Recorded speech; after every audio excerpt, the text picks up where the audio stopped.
saja mereka yang beragama itu tetap akur. Namaku, aku tidak tahu. Setauku, aku sudah ada di sini semenjak awal kemunculan Pulau Ruler ini. Aku tinggal di bawah pohon terbesi cungkal itu ada gua. Di dalamnya sudah ditata seperti tempat tinggal. Ada ranjang kayu kasar yang dibuat dari batang pohon dan perapian. Aku jadi teringat kepada seseorang yang mengasuhku, yaitu beliau adalah seorang wanita yang dipanggil Mak Bungo.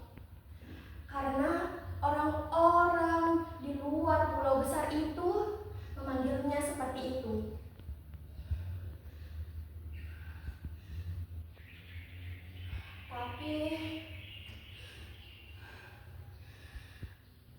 Tapi Mak Bungo sudah mati. Mak Bungo sudah mati. Aku menguburkannya di bawah pohon langit itu.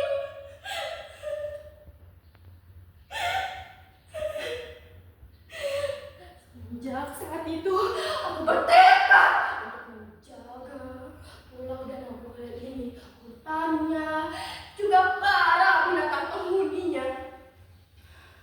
Ketika aku bertemu dengan orang-orang dari pulau besar itu, aku berkata kepada mereka, Mak Bungo sudah mati. Aku penggantinya. Mereka ini seperti ketakutan kepadaku. Lalu bergegas kembali, entah apa yang diceritakan mereka pada orang-orang pulau besar lainnya. Pulau Ruler ini tidak ada yang tahu kisahnya kecuali Mak Bungo pernah berkisah begini.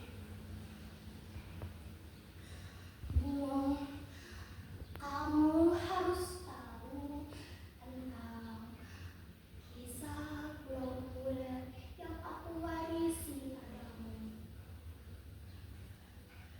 Dahulu sekali aku diberitahu oleh pasangan mamba dan hutan peri Ruler yang pada saat itu tidak ada yang mempercayainya kecuali aku yang percaya itu. Dulu Pulau Ruler ini adalah kawah purba yang entah kapan letusnya. Kemudian menjadi kawah kosong dan diisi air, dan akhirnya menjadi danau Ruler yang indah dan damai ini. Begitulah aku berkisah. Aku meneruskan kisahku.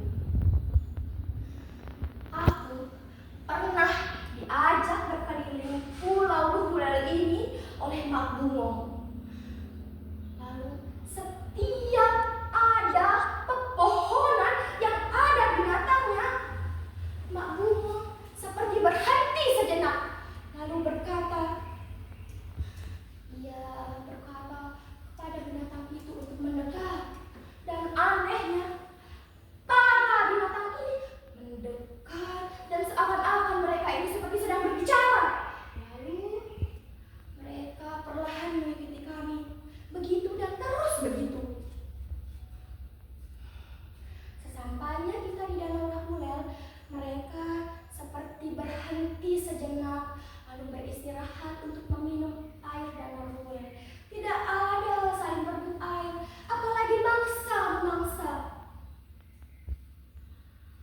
Lalu Mak Bungo berkisah tentang orang-orang pulau besar yang tanpa wajah, mereka tidak memiliki wajah. Lalu Bungo memberikan aku cerita tentang orang-orang itu.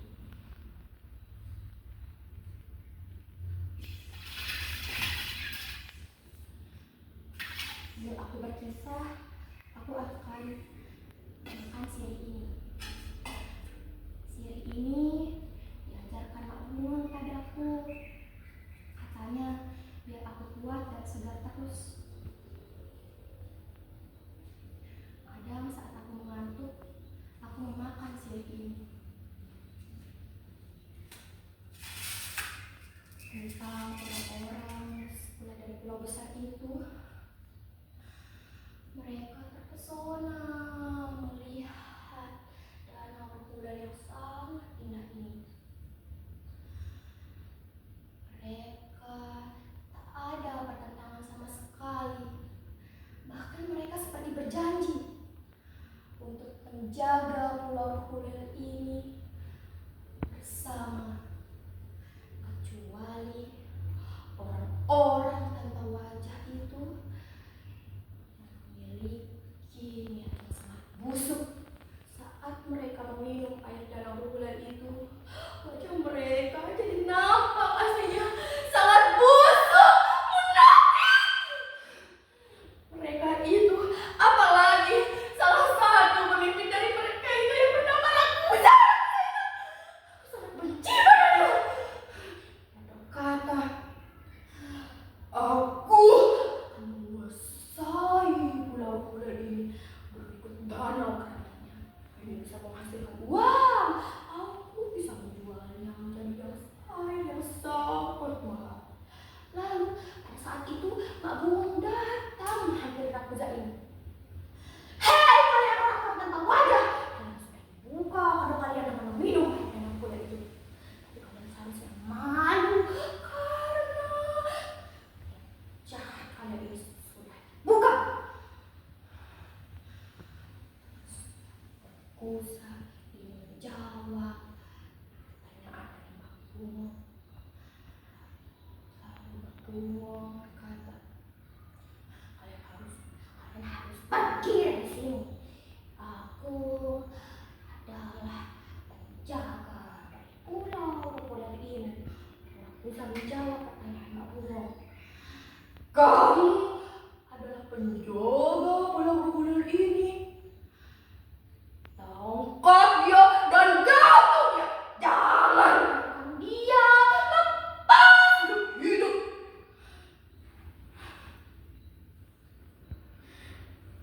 Begitulah akhir dari kisah Pak Bungo. Ibuku, Rakusa ini tidak tahu kalau aku ada di tempat kejadian itu. Lalu sejak saat itu aku memikirkan cara agar aku bisa lepaskan orang-orang itu, apalagi Rakusa itu dari pulau Berkuda ini. Aku pulang ke tempat tinggalku di bawah pohon tropis Jepang itu, lalu bersandar di mulut gua itu sampai aku tertidur. Aku terbangun karena aku mendengar suara kepak-kepak sayap-sayap codot hitam yang sangat besar yang keluar dari pohon tropis Jepang yang aku tinggali itu. Lalu tiba-tiba aku melihat sosok yang sangat besar, sangat tinggi, yang memiliki wajah yang hampir sama dengan gundala-gundala. Lalu mereka mendekat kepadaku seperti berbicara kepadaku. Mereka berbicara kepadaku sangat perlahan tapi sangat jelas. Gundala itu berkata, hei Bungo, kamu jangan bohong. Segera usirlah para Rakusa itu. Usirlah para orang tanpa wajah yang datang dari desa itu. Tenang saja, jangan takut. Para codet-codet ini akan melindungimu dari batumu mengusir para orang-orang tanpa wajah itu. Cepat, pergilah. Lalu aku kemudian bergegas untuk menghampiri orang-orang tanpa wajah itu. Aku berjalan bersama puluhan codet-codet besar di atasku. Mereka sampainya kami di